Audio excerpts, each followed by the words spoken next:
Hi hello welcome to Venky's kitchen. ఈరోజు మనం తయారు చేయబోయే రెసిపీ గోంగూర నిల్వ పచ్చడి. ఇందుకు కావాల్సిన పదార్థాలు: గోంగూర 2 కట్టలు ఇలా నీట్గా కట్ చేసుకొని ఫ్రెష్గా కడిగి ఆరబెట్టుకోవాలి. 1 కప్పు పండుమిర్చి పచ్చడి.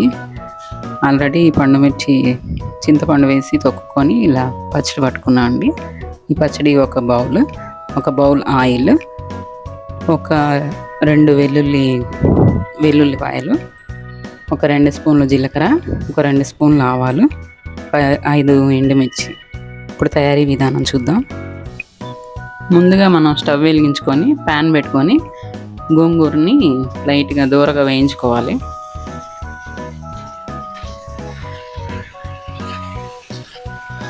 ఇలా నీట్గా కడిగి పెట్టుకున్నాం కదా, ఈ గోంగూరని నూనె లేకుండా మామూలుగా ఫ్రై చేసుకోవాలి.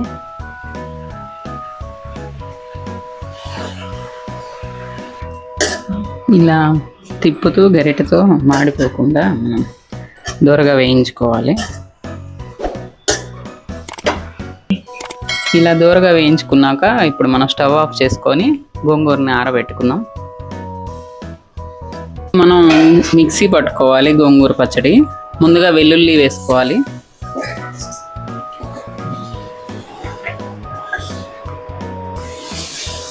ఇందులో జీలకర్ర వేసుకోవాలి.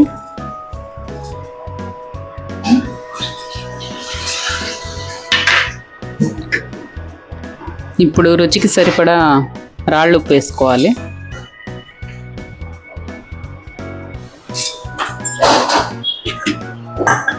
దాంతో పాటు ఇప్పుడు పండుమిర్చి పచ్చడి ఉంది కదా, అది కూడా వేసుకొని మిక్సీ పట్టుకోవాలి ఒకసారి.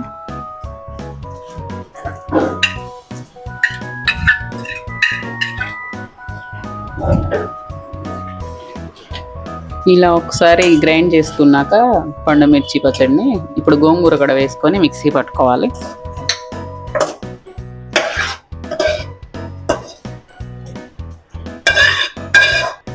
ఇప్పుడు మనం స్టవ్ వెలిగించుకొని ఆయిల్ వేయాలి.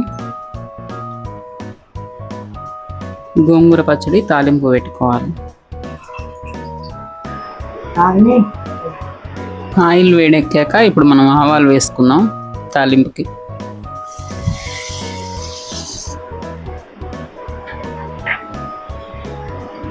నెక్స్ట్ ఇప్పుడు మనం ఎండుమిర్చి వేసుకోవాలి.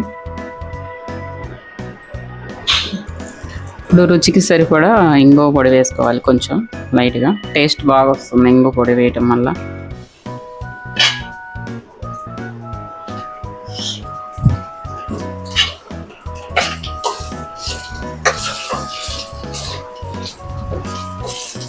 ఇప్పుడు మనం ఇందులో ముందుగా మిక్సీ వేసి పెట్టుకున్న గోంగూర పచ్చడి వేసుకొని కలిపేసుకోవడమే, ఇంతే.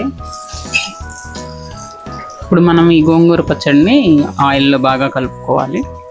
అంతే, చాలా సింపుల్గా అయిపోతుంది. చాలా టేస్టీగా ఉంటుంది గోంగూర నిల్వ పచ్చడి.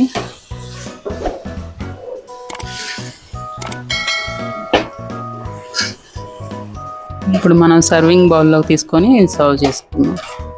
అంతేనండి, గోంగూర పండుమిర్చి రెడీ అయిపోయింది నిల్వ పచ్చడి. ఇది మనం వేడారాక గాజు సీసాలో పెట్టుకుంటే చాలా కాలం నిల్వ ఉంటుంది. చాలా టేస్టీగా ఉంటుంది. మీరు కూడా ట్రై చేయండి. ఈ వీడియో మీకు నచ్చినట్లయితే please like, share and comment. Thanks for watching.